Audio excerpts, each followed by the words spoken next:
ตีดาบตะกี้ดักนี่เธอกัน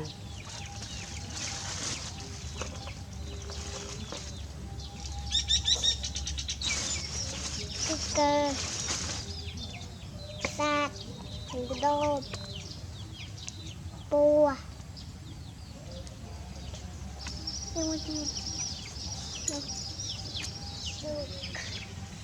ตามจิต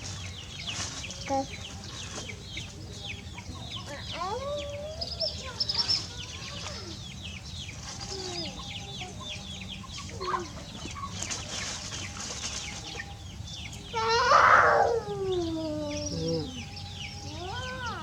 ปิ้ง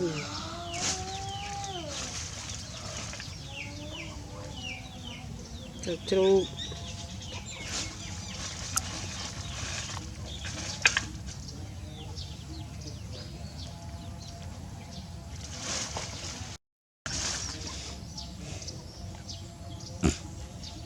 มา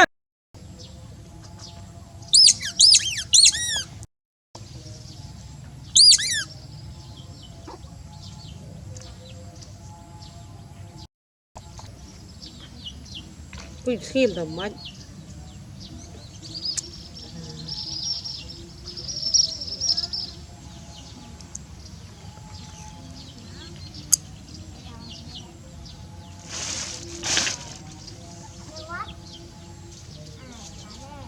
กระดกดักสิ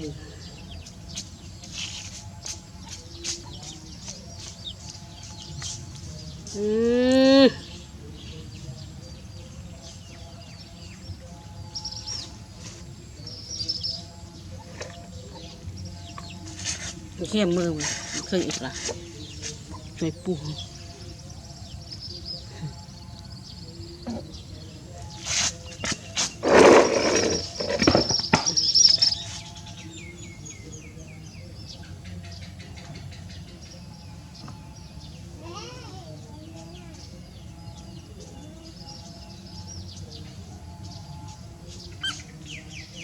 หนูไม่จบ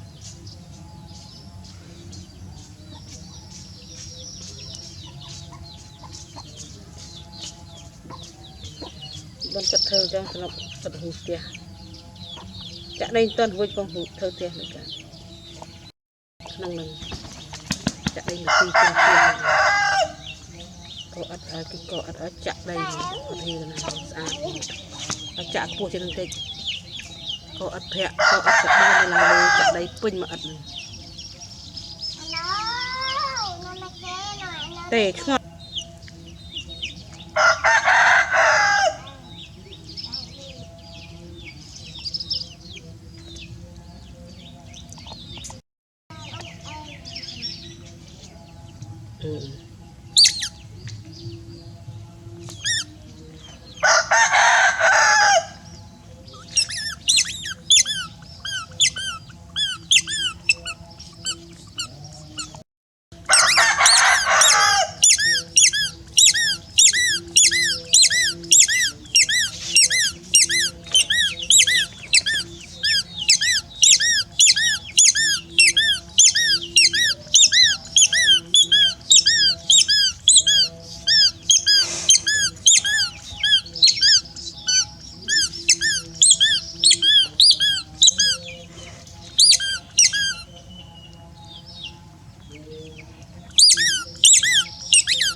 จะเพียบทั้งเพียบ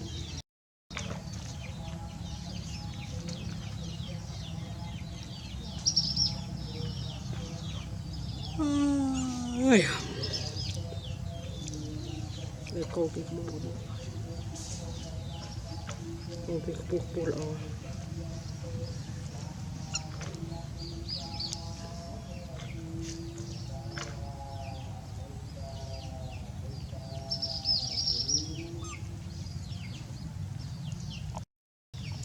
ใจยังมาจุเห็นตำหนักติงบนชบว่า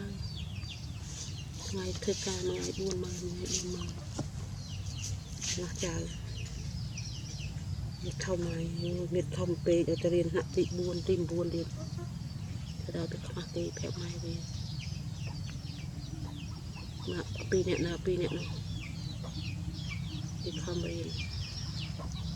nhặt qua bay hiên nông miên thợ ấy chứ miên cà la đây rồi sọc nó sọc như hiên ban thợ ca thợ ấy gây mưa chuyện ra mưa răng vậy chứ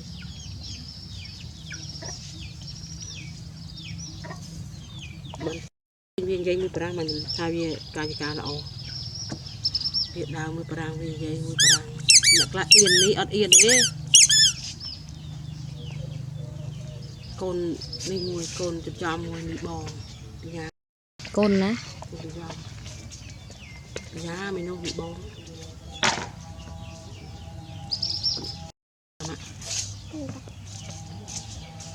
sân nan này mình không sân niên này mình sân nan tao thay cái tham vào cái thời tiết mà đi cái thời tiết đôi khi chị anh cái thời cao tây bắp vậy vì là chúng ta bánh thời tiết này tụi anh bị bò ở đây là cái thời bánh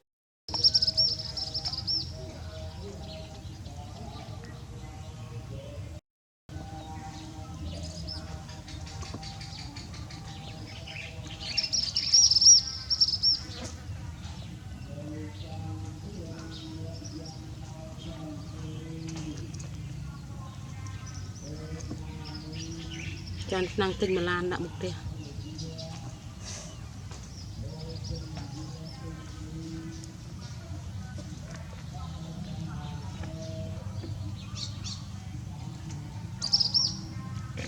mưa gì muộn lan rồi anh này nó mọ tay tay mà phải chụp cái chụp bài trường thì vợ đâu vợ đâu đổi chơi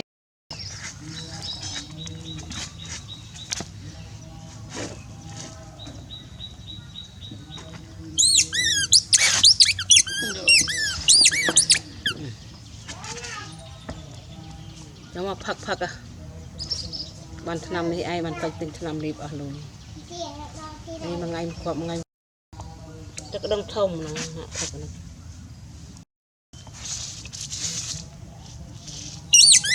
lên luôn anh mua mà lên nè lên sang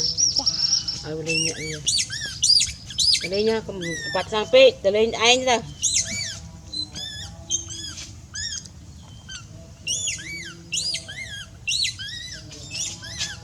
là xem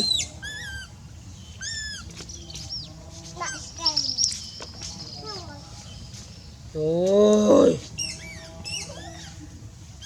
là si buộc các bàn môn này cái si đất môn anh si các bàn môn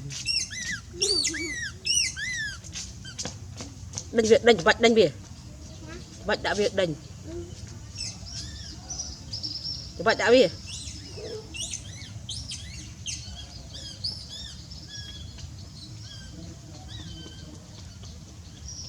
việc đánh cái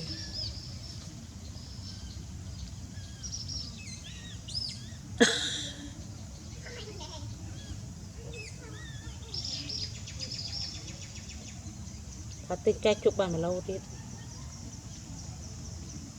pi lâu đấy các bạn pi lâu đặt mà nó đằng lâu mà rồi này bằng xù